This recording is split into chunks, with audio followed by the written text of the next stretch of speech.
saya Nazwa Khalila Dalimunte. Pada kesempatan kali ini, saya akan membahas tentang mempertanyakan keberadaan Pancasila dalam arus sejarah. Jadi, Indonesia adalah bangsa besar dengan keberagaman yang luar biasa. Namun, apa yang membuat bangsa yang begitu majemuk ini tetap bertahan sebagai satu kesatuan? Jawabannya adalah Pancasila. Dalam video ini, kita akan mempertanyakan sekaligus meneguhkan kembali keberadaan Pancasila dalam arus sejarah bangsa Indonesia. Pada segmen ini, menegaskan bahwa Pancasila lahir sebagai jawaban atas realitas kemajemukan bangsa Indonesia, bukan sebagai konsep abstrak. Selanjutnya, tujuan pembelajaran. Setelah mengikuti pembelajaran ini, mahasiswa diharapkan mampu. Yang pertama, menganalisis mengapa Pancasila diperlukan dalam kajian sejarah Indonesia. Yang kedua, membedah sumber historis, sosiologis, dan politis Pancasila. Dan yang ketiga, merumuskan tantangan serta dinamika Pancasila dalam perjalanan sejarah bangsa. Mahasiswa diposisikan sebagai subjek kritis, bukan sekedar penerima doktrin. Selanjutnya, Pancasila dalam kajian sejarah. Sejarah bukan sekedar catatan masa lalu. Cicero juga menyebut sejarah sebagai histori vitae magistra atau guru kehidupan. Bung Karno pun menegaskan, jangan sekali-sekali melupakan sejarah.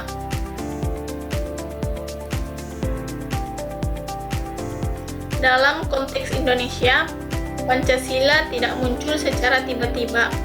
Pada tanggal 18 Agustus tahun 1945, nilai-nilainya telah hidup dan berkembang dalam perjalanan sejarah bangsa sejak masa kerajaan hingga masa kemerdekaan. Pancasila menjadi pondasi moral dan cita-cita bersama bangsa Indonesia.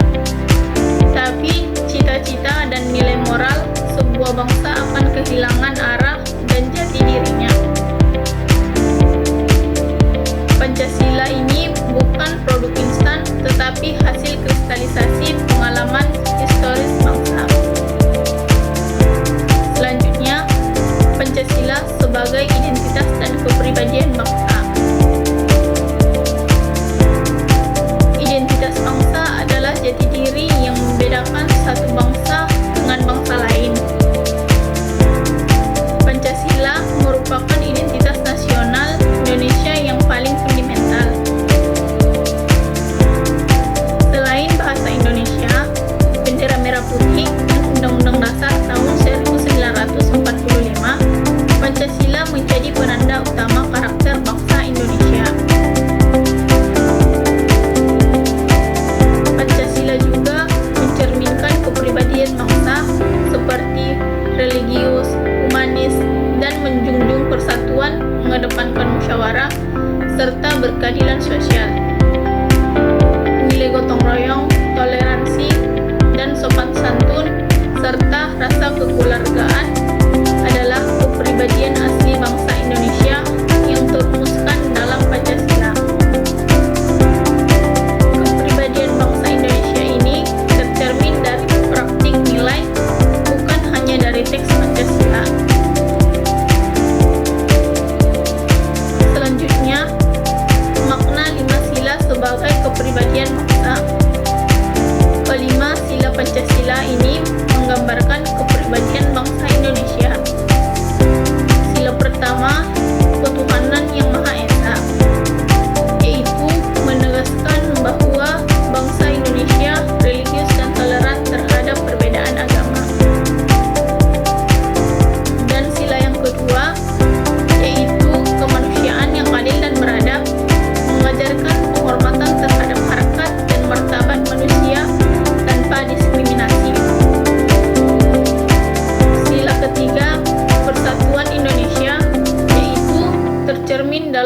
semangat gotong royong dan kebersamaan.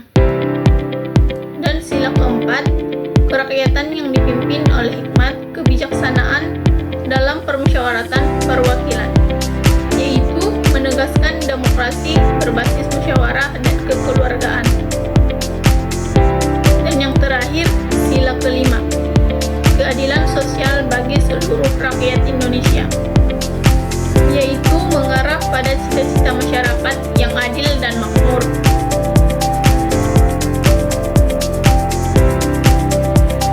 Selanjutnya, Pancasila sebagai pandangan hidup dan jiwa bangsa.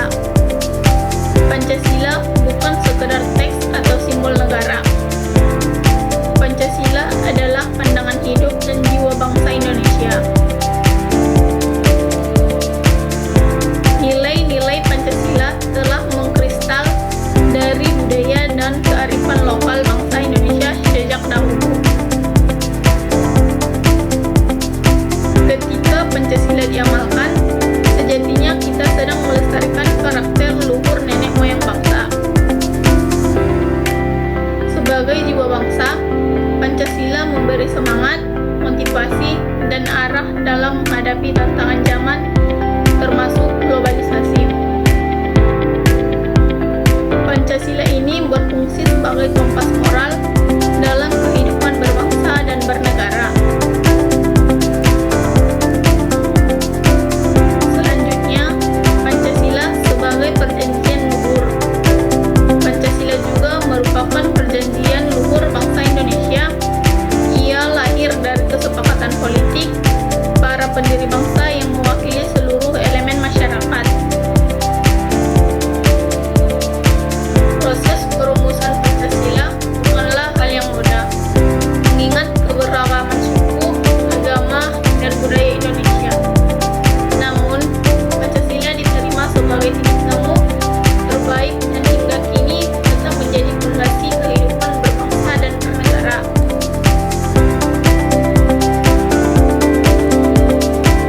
Pancasila adalah titik temu kebangsaan yang mengikat seluruh elemen bangsa. Selanjutnya, dinamika dan tantangan Pancasila. Dalam perjalanan sejarah, Pancasila mengalami dinamika. Pada masa Orde Lama, Pancasila sempat tersisih oleh ideologi lain seperti Naskom. Pada masa Orde Baru, Pancasila dijadikan alat legitimasi kekuasaan melalui penataran keempat. Di era reformasi dan globalisasi, tantangannya adalah pengabaian nilai Pancasila, lunturnya solidaritas, dan masuknya paham-paham yang bertentangan dengan jati diri bangsa. Dan pesan untuk mahasiswa.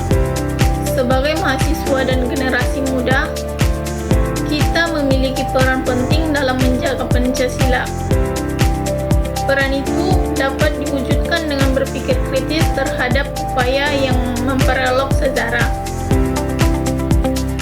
mengamalkan nilai Pancasila dalam kehidupan sehari-hari, serta menjadi agen literasi sejarah yang benar. Dengan memahami sejarah Pancasila ini, kita tidak hanya menjaga masa lalu, tetapi juga menyiapkan masa depan Indonesia yang lebih adil, bersatu, dan bermartabat. Peran mahasiswa ini bukan sekedar akademik, tetapi juga moral dan sosial. Selanjutnya, Pancasila sebagai dasar negara. Tujuan negara dan teori klasik menjelaskan tujuan negara secara umum dan pandangan tokoh klasik. Setiap negara memiliki tujuan yang berbeda, sesuai pandangan hidup dan filsafat bangsanya. Namun secara umum, tujuan utama negara adalah menyelenggarakan kesejahteraan dan kebahagiaan rakyat.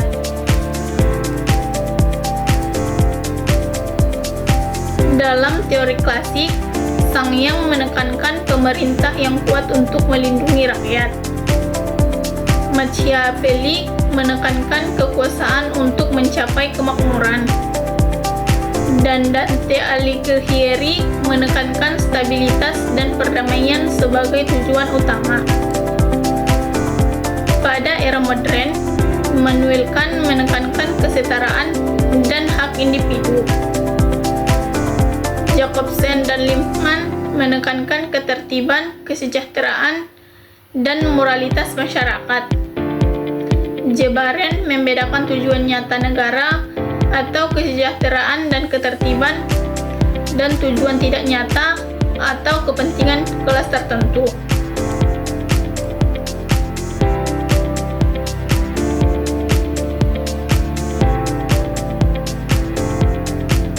Selanjutnya, Pancasila sebagai dasar negara Indonesia. Menjelaskan Pancasila sebagai dasar negara dan perannya dalam Undang-Undang Dasar tahun 1945. Di Indonesia ini, Pancasila menjadi dasar negara yang mutlak. Bukan sekedar simbol, Pancasila adalah pedoman penyelenggaraan negara dan hukum. Sejak sidang BPUPKI hingga pengesahan Undang-Undang Dasar tahun 1945 pada tanggal 18 Agustus tahun 1945, Pancasila menjadi fondasi persatuan, keadilan sosial, kedaulatan rakyat, dan ketuhanan yang Maha Esa. Dengan Pancasila ini menegaskan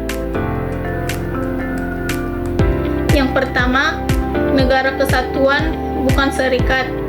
Yang kedua, sistem republik, menolak absolutisme. Yang ketiga, menjunjung demokrasi dan menjadi sumber hukum tertinggi. Selanjutnya, pembukaan Undang-Undang Dasar tahun 1945 dan 4 pokok pikiran. Menjelaskan pembukaan Undang-Undang Dasar tahun 1945 dan nilai Pancasila di dalamnya. Pembukaan Undang-Undang Dasar tahun 1945 menjelaskan 4 pokok pikiran utama. Yang pertama, persatuan, melindungi seluruh bangsa dan tumpah darah Indonesia. Yang ketiga, keadilan sosial, mewujudkan kesejahteraan rakyat. Yang ketiga, kedaulatan rakyat, dilaksanakan melalui permusyawaratan dan perwakilan. Dan keempat, ketuhanan yang Maha Esa, berdasar kemanusiaan yang adil dan beradab. Meski kata Pancasila tidak disebut secara eksplisit, frasa dengan berdasarkan kepada menunjukkan Pancasila adalah dasar negara yang diridhoi para pendiri bangsa.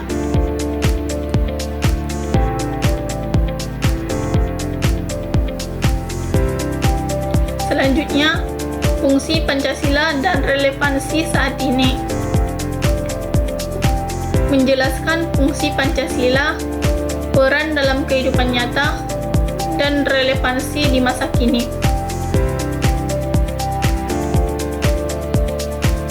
Fungsi Pancasila sebagai dasar negara. Yang pertama, sebagai asas politik dan filsafat negara. Yang kedua, landasan tujuan negara, kesejahteraan dan kebahagiaan rakyat. Dan yang ketiga, dasar pembentukan pemerintah dan peraturan. Yang keempat, pedoman dalam penyelenggaraan ketatanegaraan.